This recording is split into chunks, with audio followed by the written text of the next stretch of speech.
So let's just look at a little bit of Adobe Premiere CC Cloud 2015 editing, and just to show you what I do when I'm creating my courses and how I edit them and how I splice pieces and overwrite bad things and take blips out of my sound. So let me just go through 3 or 4 minutes of that and you'll get an idea of how Premiere works, or at least how I think it works.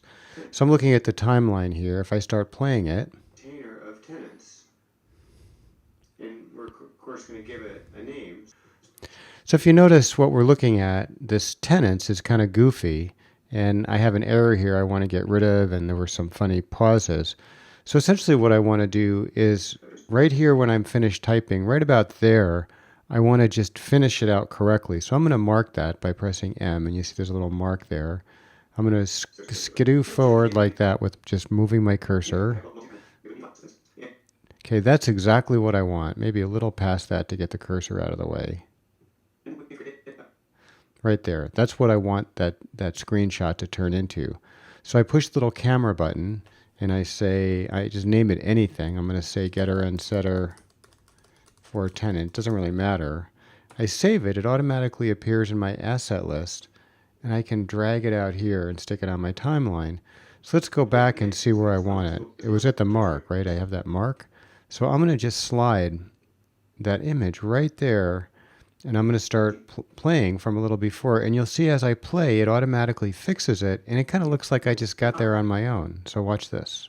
Properties, so we need to assign setters and getters to it. So essentially that's it. We've created a new DB context called Multi-Tenant context, which we'll use for lots of things. Okay, so here's where it really turns over.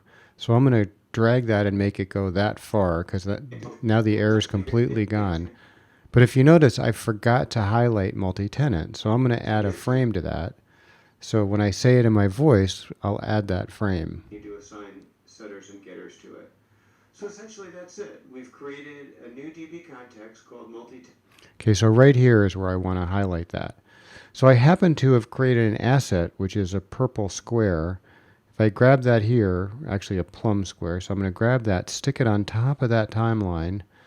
I'm going to scrunch it down so it's real small. I'm going to narrow my window I'm looking at, so I'm looking at something cleaner. And so essentially, a new DB context called multi-tenant context. Okay, so this is about where I want it to start, which we'll use for lots of things. And that's about where I want it to end. So now when I look at it and I put my timeline, it is not shaped right. So what essentially I do is I just click on that. I go up to my effects control. I click on the little square box, which lets me change the shape of this.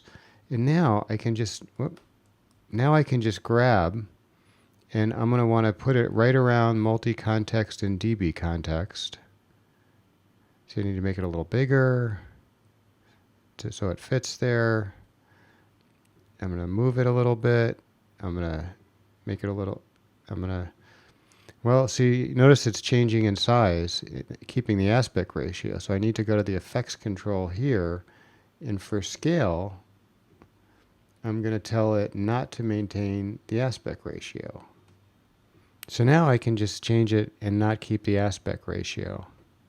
So one thing I could have done a better job on is I used a solid line, but the top and the bottom line actually changes thickness differently than the left and right because of the aspect ratio. But I think that's actually okay in this example. In this series, people may even think that I'm kind of artsy and I did it on purpose. So let's see if we can get it right there. Now when I run it, it should come up and go away. It's called multi-tenant context, which we'll use for lots of things. And we've created So sometimes I like to get rid of my little breathing in there. So notice there's a breath right there. So I'm going to zoom into that spot right there where I had the little breath. To get rid of that, all I got to do, two things I could do to get rid of the breath. One is I could just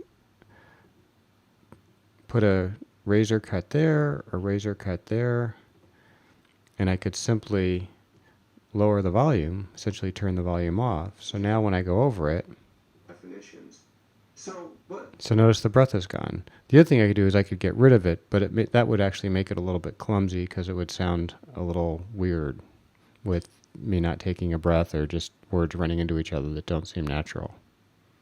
So that's it, just a little bit of Adobe Premiere goodness.